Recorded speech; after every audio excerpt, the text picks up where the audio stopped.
মিলন হবে কতদিনে ধারাবাহিকের আজকের পর্ব। ধারাবাহিকের শুরুতে আমরা দেখতে পাই গোরা উদ্বিগ্নভাবে গাড়ি চালাতে চালাতে ফোন করার চেষ্টা করছে। তখনই গোরা চিন্তিত হয়ে বলে, গোরা বলে, ফোনটাই লাগছে না, মেয়েটা হুট করে কোথায় চলে গেল, এখন আমি ওকে কোথায় খুঁজব, pick up pick up pick up. অন্যদিকে আমরা দেখতে পাই নিহা একা রাস্তার মাঝখানে হাঁটছে, তার চোখে দুশ্চিন্তা। তখনই নিহা মনে মনে ভাবছে, আর সেই সাথে মৈনাকের কথা মনে পড়ে। তখন মৈনাক স্মৃতিতে দৃঢ়ভাবে বলে, মৈনাক বলে, যে যাই বলুক নিহা, নিজের জায়গা থেকে সরবে না, ভয়কে জয় করতে হবে, তবেই গোরা বুঝবে যে তোমাকে না পেলে ও শেষ হয়ে যাবে। পরক্ষণে আমরা দেখতে পাই নিহা হতাশ হয়ে একটি বাসের সামনে দাঁড়িয়ে পড়ে। তখন বাস ড্রাইভার আতঙ্কিত হয়ে চিৎকার করে বলে, বাস ড্রাইভার বলে, ও দিদি সরুন সরুন, আরে ম্যাডাম সরুন না রাস্তা দিয়ে।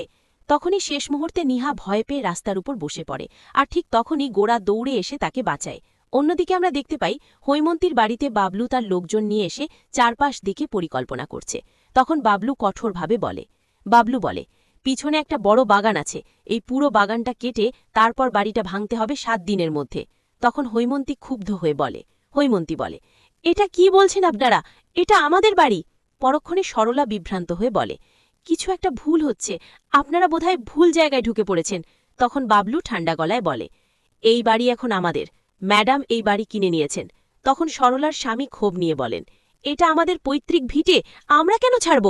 এরপর আমরা দেখতে পাই বাবলুর লোকজন ভাঙচুর শুরু করে, আর হৈমন্তীকে ধাক্কা দিলে সরলা আতঙ্কিত হয়ে চিৎকার করে প্রতিবাদ করে। অন্যদিকে আমরা দেখতে পাই গোরা ও নিহা মুখোমুখি দাঁড়িয়ে আছে। তখন যাত্রী এক বিরক্ত হয়ে বলে, যাত্রী এক বলে, মাথাটা কি পুরো চটকে গেছে আপনার। পরক্ষণে যাত্রী 2 ঠাট্টা করে বলে, আজকালকার মেয়েগুলো হোঁচট খায় আর নাটক করে।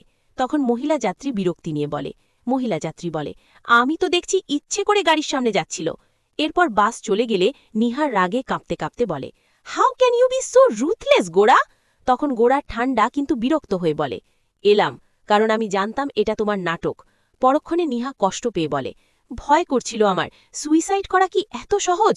তখন গোরা কঠোরভাবে বলে, এসব করে অ্যাটেনশন পাওয়ার চেষ্টা করছো, স্টপ ইট। এরপর গোরা দৃঢ়ভাবে বলে, ইলা আমাকে সবটা বলেছে, ও অনেস্ট। পরক্ষণে আমরা দেখতে পাই নিহা ইলার বিরুদ্ধে কথা বলে গোরাকে প্রভাবিত করার চেষ্টা করছে।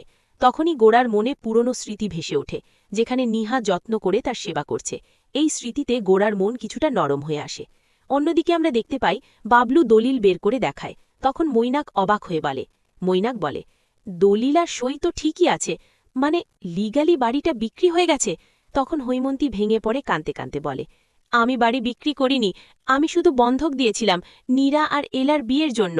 পরক্ষণে সরলা হতাশ হয়ে বলে, তুই আমাদের ডুবিয়ে দিলি, নিহার ভবিষ্যৎ এখন কি হবে।